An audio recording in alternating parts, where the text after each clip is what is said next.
क्या अविद्यानामन्तस्तिमिरामिहिरद्वीपनगिरे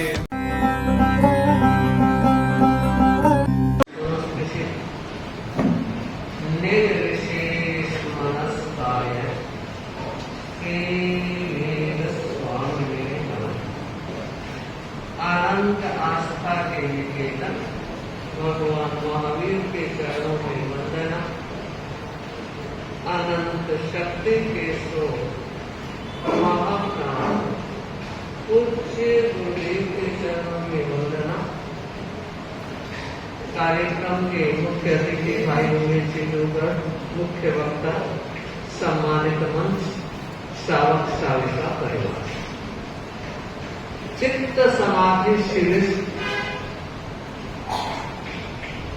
एक विशेष लक्ष्य के साथ आयोजित किया। हमारी जिंदगी हमारे हाथ में।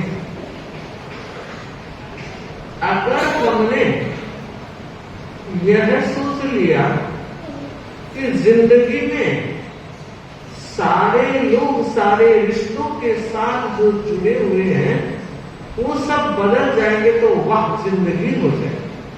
सच सोच हो सकती है, सोचा जा सकता है, और कई बार ये कहा भी जाता है, सुना भी है कि महाराज जब से घर में बहू आई है सारा घर का माहौल बिगड़ गया।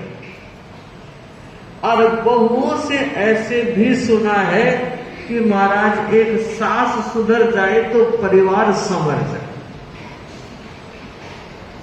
मुझे लग रहा है ये सास बहू की सोच पारदर्शी सोच है। दूसरे को देखकर ऐसा कहा जा रहा है सपना तो वह जिंदगी का है और विचार आ जिंदगी के।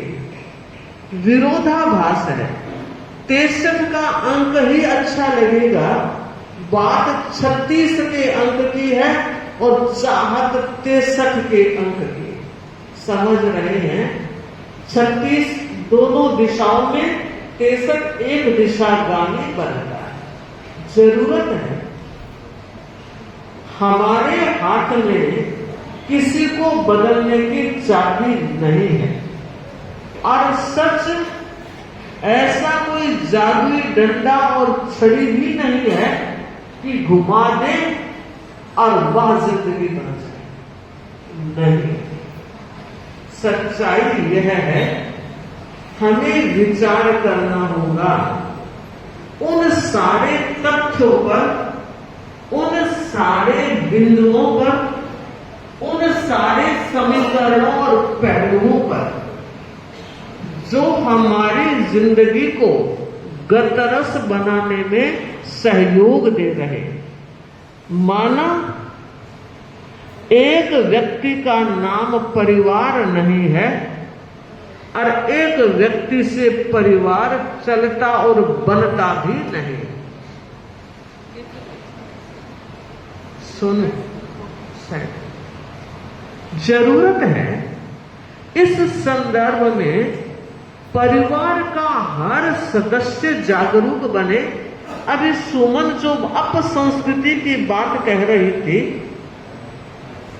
जिस आंधी की चर्चा कर रही थी, मैं ये कहना चाह रही हूं कि आज हम जड़ों को छोड़कर उड़ने की आकांक्षा कर रहे हैं। जब तक जड़ मजबूत रहेगी कहीं भी कोई खतरा पैदा नहीं होगा। हर रिश्ते की जड़ कमजोर नजर आ रही है। पहला वो पति पत्नी का रिश्ता है और अन्य सारे रिश्ते भी कमजोर से नजर क्यों आ रहे हैं? इसके कई कारण होंगे। मैं ये बताना चाह रही हूं, अगर उन रिश्तों का कोई मुख्य कारण है तो वह यह लग रहा है कि हर व्यक्ति अपने आप में पूर्णता की अनुभूति कर रहा है और उसका अनुभव है मुझे सब कुछ समझ में आता है, मैं समझदार हूं। अच्छी बात है, समझदार होना अच्छी बात है, लेकिन सवाया सियाना होना अच्छी बात नहीं। समझ रहे हो? समझदारी जरूरी है, पर वो समझदारी किस काम की जिसके आगे सारे ना समझ नजर आते हैं। आज बहुओं को देख ले, वो कहती हैं हम भी पढ़ी लिखी हैं, जॉब करती हैं, सारे काम संभालती हैं, और बेचारी चटनी बनने के काम आ रही है सासू। यह एक ऐसा दौर चल रहा है जब जब किसी सासू माँ को कहते हैं आप प्रवचन में नहीं आ रही हो, बहू भी नहीं आ रही, आप भी नहीं आ रही हो, कि महाराज पहले तो आ जाती थी, जब टावर छोटे थे तब तो मैं स्कूल भेज के आ जाया करती थी, पर अब तो और कठिनाई हो गई। अब कठिनाई क्या, अब तो बहू संभालने वाली आ गई।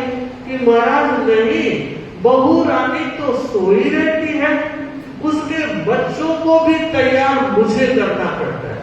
अरे राम, पहले तो अपने बच्चों को तैयार किया, अब बहू रानी के बच्चों को तैयार करते रहो, फिर अपने आत्मा की तैयारी कब होगी?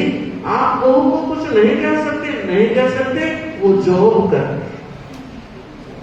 सोचें, विचार करें, घर की अर्थव्यवस्था में जॉब सहयोगी बनता है, पर एक बहू का यह भी दायित्व होता है कि मैं घर की कुछ जिम्मेदारी को भी संभालूं। माताएं बैठी हैं, मैं उनसे कहना चाहूंगी, आज बहू तो बाद में बनाई जाती है, बेटी को पहले जॉब एक्सपीरियंस दिया जाता है।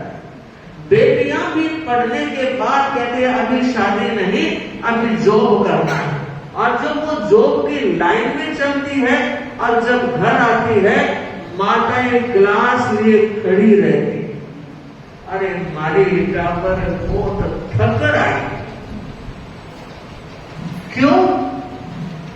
आप सोचे, एक लोटा पानी भी उससे नहीं ले रहे हैं, बल्कि आप सब कुछ उसे दे रहे हैं। अच्छी बात है, मां का लाड है, पर अति सर्वत्र वर्जित। आज आपकी बेटी है, कल वो किसी घर की बहू भी बनेगी, और आपके बेटा है तो आप किसी की बेटी को भी बहू बनाकर लेकर आओगे। माताएं पहला ध्यान दे और कुछ प्रशिक्षण घर की जिम्मेदारी और जवाबदारी का दे।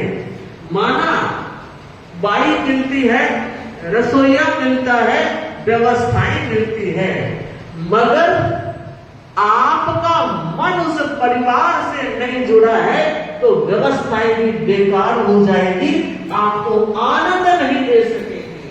इसलिए मैं कहना चाह रही हूं, हर भाई बहन अगर अपनी जिंदगी को अच्छे सांचे में ढालना चाहते हैं,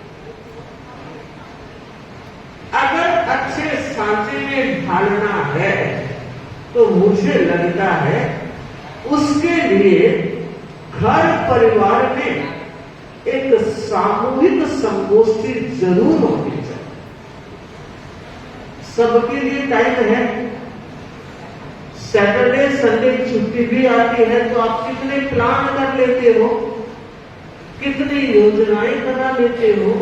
सोचो, कम से कम महीने में एक बार भी सही सब बैठे विचार विमर्श करें, खुला वातावरण दे, जिसकी जो अच्छी चीज है वो भी वहां आए और उसकी पीठ थपथपाई जाए। ये भी बहुत जरूरी है, ध्यान दें।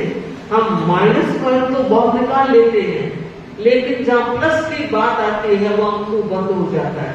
ऐसा नहीं, बैठो, परिवार की कोई अच्छाई हो, परिवार के किसी सदस्य में, उसे आप प्रोत्साहित करना न भूले। हो सके तो उसी क्षण जब आपके मन में आए, ओ बेटी ने, बहू ने, सास ने, पति ने, देवर ने, जेठ ने, ससुर ने, जो अच्छी बात कही या की उसी समय थैंक्स दीजिए ना, क्या घाटा आएगा? पर्स खाली नहीं होगा मगर परिवार में आनंद बढ़ जाएगा। आप उस समय तो सोच रहे हैं और जब देने का वक्त आता है भूल जाते हैं। तो मैं पहली बार वह जिंदगी का अगर कोई रास्ता है तो पहला रास्ता है हर परिवार के सदस्य की जो जो अच्छाई है पहले उसे पॉइंट आउट करें। हम क्या करते हैं, जो कोई गलती होती है सबसे पहले पकड़ते हैं। एक बच्चा आया था और उसने मुझे कहा 2021 चेन्नई की बात है। उस बच्चे ने कहा महाराज थोड़ा सा मेरी मम्मी को ठीक कीजिए। तो मैंने सोचा बीमार होगी मम्मी, इसलिए बच्चा करे मम्मी को ठीक कीजिए। तो मैंने कहा तुम मम्मी को लेकर नहीं आए? कि महाराज मैं लेकर नहीं आया, पहले आपसे बात कर आया। मैंने तो सब बोलो क्या ठीक करना है? कि महाराज बताओ अभी मेरा एग्जाम का रिजल्ट आया, ठीक है, और जो मेरा नंबर का लिस्ट जो मेरे हाथ में थी मैंने मम्मी को दी, सारी देखे और मेरे 2 थप्पड़ लगाए। क्यों लगाए? कि महाराज गणित में नंबर कम। ठीक है, माँ को गुस्सा आ गया होगा, इतना उसने समय दिया, तुम्हें प्रोत्साहित किया और लगा दी होगी मम्मी तो थी, इसमें बुरा नहीं माना। कि महाराज सुनो मेरी बात, जो एक सब्जेक्ट में मेरे 2 नंबर कम थे, 2 थप्पड़ मार दिए, लेकिन पूरी लिस्ट में मेरे अच्छे नंबर थे, एक बार भी पीठ नहीं करता। इसलिए मैं कहता हूं मम्मा को ठीक कीजिए। अब आप सब तो ठीक हो ना?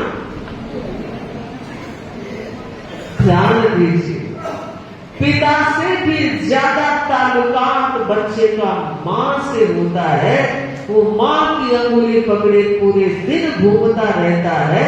और उस बच्चे ने जब मुझे ये कहा तो मुझे लगा बात तो ठीक कह रहा है, मां का फर्ज है डांटना, तो मां का यह भी फर्ज है कि जहां जहां अच्छाई आई है वहां प्रमोट करना भी उसको सीखना होगा। सच में ये तो एक छोटी सी बात है, मुझे लगता है हर जगह यह फार्मूला लागू होना चाहिए, केवल घर में ही नहीं। आप लोगों से कहना चाह रही हूं, व्यापारी वर्ग, ऑफिस में बैठते हो, दुकान में बैठते हो और कंपनी के मालिकों कईयों से मुलाकात होती होगी, कितने नए क्लाइंट जुड़ते हैं, पुरानों को भी जोड़कर रखते हैं। उन सबके साथ भी व्यवहार बहुत शालीन होना चाहिए। आप जानते हैं व्यवहार की शालीनता और मधुरता ये 2 ऐसे मोती हैं जो पूरी जिंदगी को आभा मंडित कर देते हैं। चाहे मोतियों के और सोने के हार कितने ही पहन लिए जाए, 2 मिनट के लिए उसका आकर्षण आपको देखने वाला लगे, सोचेगा बहुत अच्छे घर घराने की बहू है, परिवार अच्छा है, लेकिन व्यवहार पूरी जिंदगी याद रखा जाएगा कि वहां गए थे ऐसा हुआ था। व्यापारी वर्ग को भी ध्यान देना है कि वो वहां अपने ऑफिस परिसर में भी कैसा व्यवहार करते हैं। माना कुछ भाई कहते हैं महाराज ये लेबर सिस्टम कुछ ऐसा है, ये जोर से ना बोलो तो काम करते ही नहीं है। ये एक्सपीरियंस आपका हो सकता है, कुछ सच्चाई भी हो सकती है, लेकिन मुझे ये बताएं, जोर से कहने के बाद भी अगर वो नहीं करेगा तब आप क्या करें? एक बार हमारे वाला फार्मूला देखिए तो सही। हर व्यक्ति को प्यार से कहिए, दुलार से कहिए और उसकी अंदरूनी मजबूरी को भी समझने का प्रयास कीजिए। आज वो जिस स्थिति में जी रहा है उसकी अगर कोई कठिनाई है, वो आपको कमाकर दे रहा है, आप उसे नौकरी दे रहे हैं, मगर ध्यान दीजिए उसका पेट भरा रहेगा तो आपके वो बहुत काम आएगा। तो कभी कभी उनकी अंदरूनी स्थिति का पता लगाना भी आप लोगों का दायित्व बनता है, फर्ज बनता है। और देखना ये मानवता है और हमारा धर्म तो कहता है अनुकंपा, करुणा और दया सम्यक्त के लक्षण है। और जिस व्यक्ति में वो करुणा भाव, दया भाव और अनुकंपा भाव होता है वो व्यक्ति को जोड़ लेता है, परिवारों को जोड़ लेता है, स्थितियों में बदलाव आ जाता है। करके तो देखो और समझो और विचार करो। छोटी छोटी बातें, संगोष्ठी की बात हो रही थी, प्रमोद की बात कर रही थी मैं, और यह भी बताना चाहूंगी अब खुला मंच हो, भय ना रहे। मैं कह दूंगा तो कुछ गलत रिएक्शन हो जाएगा। आप देखिए अगर इससे डरेंगे तो काम नहीं होगा। गलत हो या सही हो, कहने का तरीका तो ठीक होना चाहिए। डांट फटकार की शैली अब बदल जानी चाहिए। आप जब बैठे हो मीटिंग करने के लिए और कहीं कोई कमजोरी है तो पॉइंट आउट इस ढंग से करे कि उन्हें लगे ये हमारा हित चाहते हैं, कल्याण चाहते हैं, विकास चाहते हैं, तभी तो ऐसा कह रहे हैं। सुनने वाले भी खुले दिमाग से सुने और बोलने वाला भी हित और कल्याण की दृष्टि से बात कहे तो मुझे लगता है परिवार के हर सदस्य में प्रसन्नता रहेगी। छोटी सी बात को लेकर आप मुंह खुला लेते हैं, बोलना बंद कर देते हैं तो रिश्ता आगे कैसे बढ़ेगा।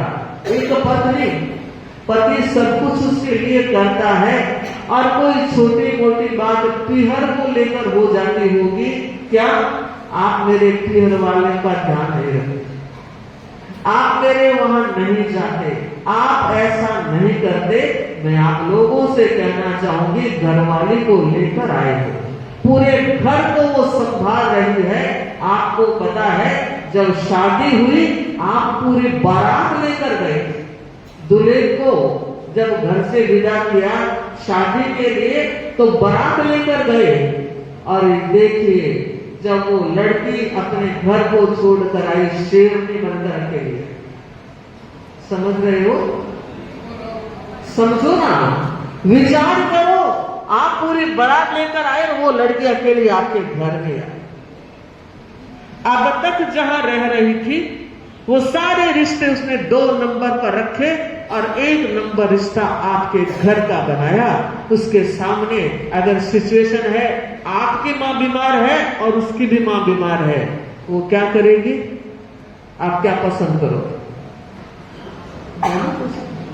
तो पहले मेरी मां को देख, और वो देखती है, पर थोड़ा तो उसको भी टाइम दो। आप अच्छी सी साड़ी लाकर दे दोगे, गले में चेन दे दोगे, अंगूठी दे दोगे, हीरे की चूड़ियां और हार दे दोगे, अच्छी बात है। अगर समय नहीं दिया तो उसे लगेगा कि मुझे अब उसकी जरूरत है। ध्यान दीजिए, हर व्यक्ति को हर रिश्ते के बाद लागू होती है, चाहे वो माँ बेटे का रिश्ता हो।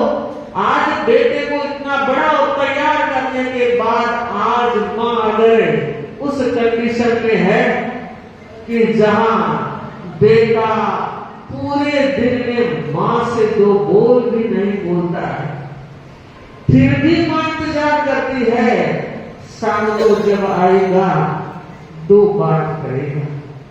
वो नहीं बोला, टीवी देखी, खाना खाया और बेडरूम में चला गया, तो माँ यही सोचती है कि थोड़ा आज थोड़ा थका हुआ था, रेस्ट कर लेगा, सुबह ऑफिस से जाते वक्त तो बात करेगा, तब भी नहीं की तो माँ यही सोचती है कि आज कोई जल्दी में काम आ गया होगा। वो एक माँ ही ऐसी है जो कभी बद्दुआ नहीं देती। मैं सारे बेटों से कहना चाहूंगी, ये रिश्ता ऐसा है, आज और कल जो बीत गया कल, उस कल को याद कीजिए। माँ के आसपास ही आपकी पूरी जिंदगी व्यतीत होती थी, और अब जब आपके टावर हो गए, माँ की पूछ ही खत्म हो गई। सोचो, वह जिंदगी की हम बात कर रहे हैं और आगे भरने के काम कर रहे हैं। माँ की दुआ कैसे मिलेगी? दर पांड्या आशीष मैं नहीं, मेरी आंतड़ी देगी। और वो कब होगा? जब आप उसे कुछ समय देंगे और कुछ वक्त लगाएंगे। जब जब मैं भाइयों से कहना चाहूंगी कि अगर आपके पास कुछ भी वक्त नहीं है, तब भी सोचे, सुसु तो जाते हो, खाना तो खाते हो, स्नान तो करते हो, और कहीं न कहीं कोई प्रोग्राम आया तो आप उसे ओके करते हो। तो 24 घंटे के 2-4 मिनट तो माँ को, पिता को भी दीजिए। आपके पास कुछ भी बात नहीं है, क्या करे बात? अरे उन्हें बता दे, माँ आज का दिन अच्छा गया, अच्छी कमाई हुई, कितनी वो खुश होगी। आपको बहाना है कि मेरे पास टाइम नहीं है, मुझे लगता है अस्त व्यस्त जिंदगी जी रहे हो। वरना तो गुरुदेव परम पूज्य गुरुदेव आचार्य महाप्रज्ञ जी फरमाया करते थे, टाइम तो बहुत है, काम ही कम है। क्या फरमाया करते थे? टाइम तो बहुत है, काम ही कम है। और लोग कहते हैं काम बहुत है, टाइम कम है। वो लोग कहते हैं जो अस्त व्यस्त है। अगर व्यवस्थित हो तो 24 घंटे कोई कम नहीं होते हैं। इसलिए मैं कहना चाहूंगी कि भाई और बहनें थोड़ी जिंदगी को समझने का प्रयत्न करें। छोटी छोटी बातें कहाँ नहीं होती। मुझे लगता है बड़े बड़े इशू नहीं होते झगड़े के, छोटी छोटी बातें होती है। और वो छोटी बातें जब गांठ लगा दी जाती है तो बहुत बड़ी चिंता, तनाव और डिप्रेशन का कारण भी बन सकती है। इसलिए अपन कहते हैं रात गई बात गई। सोचो, साध्वी प्रमुखा शासन माता हमें फरमाया करती थी, भाई सुख से रहने के लिए रात गई बात गई, इस सूत्र को अपना लो। मुझे लगता है, और हमारी बूढ़ी माताएं कहती थी, भाई बात ने तानो मत, आई गई कर दे। ये आई गई और क्या है, हो गया, खत्म करो। और मैं आज की भाषा में कहा करती हूं, एक मंत्र की माला जरूर फेरनी और उस समय जरूर बोल लेना जब आपके मन के प्रतिकूल कोई काम हो रहा है। और वो मंत्र है ओम इग्नोराय नमः, ओम इग्नोराय नमः, ओम इग्नोराय नमः। अरे ओम हम तो बोल दे, मंत्र याद हो गए, एक बार आप बोल दोगे क्या? जोर से बोलोगे? जरूरी, इसलिए जरूरी है कि हमारी जिंदगी बहुत छोटी है। कहा देवताओं का लाखों करोड़ों और अरबों वर्षों का आयुष्य है। सागरोपम और कल्योपम की जब हम विश्व पढ़ते हैं ग्रंथों में तो रोमांचित हो जाते हैं। भला उनके सामने तो हमारी जिंदगी सागर के सामने जो एक बूंद है, बस उतनी सी जिंदगी है। इतनी छोटी सी जिंदगी और हम गांठे बांध लेंगे। एक शिष्य गुरु के पास आया और कहा, गुरुजी ये बंधन मुक्ति क्या चीज है, समझाए। गुरु ने कहा, जा एक कपड़ा लेकर। उसने सोचा, गुरुजी कपड़े का क्या करेंगे? मैं प्रश्न पूछ रहा हूं तो जवाब देना चाहिए। विनीत था, तर्क नहीं किया और कपड़ा लेकर आया। और गुरुजी ने एक गांठ लगाई और कपड़ा रख दिया। उसने कहा, गुरुजी बंधन मुक्ति क्या है? आप मौन हो गए, कुछ बोले नहीं। छोड़िए बंधन को, मुझे तो बताइए मुक्ति क्या है। गुरु ने वो गांठ खोल दी और कपड़ा, पैशंस खत्म हो गया।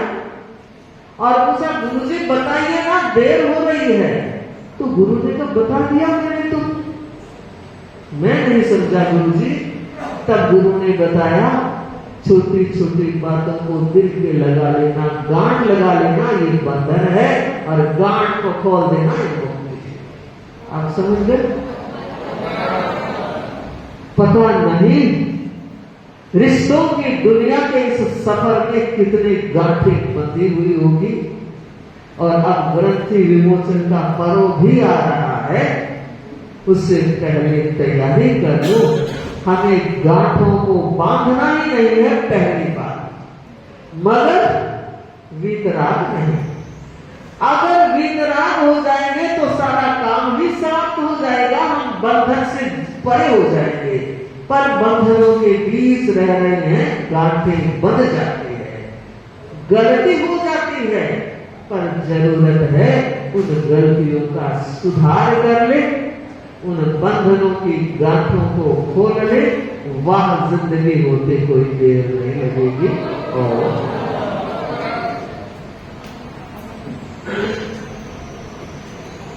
महिला मंडल उत्तर देवी के और साथ ही साथ पीतमपुरा सभा और शालीमार सभा तीनों ने मिलकर इस कार्यक्रम को आयोजित किया है। और मुझे लगता है कि आज जो बहनों की उपस्थिति है वो इस बात को दर्शा रही है कि साधु संतों के प्रवचन का कितना आकर्षण है, और वो ही आकर्षण बांध के रखता है। वरना आज रविवार थोड़ी है, रविवार नहीं है, फिर भी आज की उपस्थिति और भाइयों की तरफ देखते हैं तो जिसोरा हो रहा है। बहुत अच्छी बात है। और मैं कहना चाहूंगी भाई विनोद कुबेर जी दुबड़ ने कुछ समय में कुछ महत्वपूर्ण बिंदुओं की चर्चा की, और इन्होंने बार बार का समय तो थोड़ा है सच का। इनके लंबी वर्कशॉपशालाएं भी हुई है, 2.5-3 घंटे का वक्ता और 30-40 मिनट दिया जाए, फिर भी समेटने का अच्छा प्रयास किया है। और पीतमपुरा और शालीमार सभा के और उसकी क्षेत्रीय सभाओं के भी अच्छे लोगों ने अपनी उपस्थिति दर्ज कराई। अब कल से और अच्छी संख्या में उपस्थिति हो, ऐसे मंगल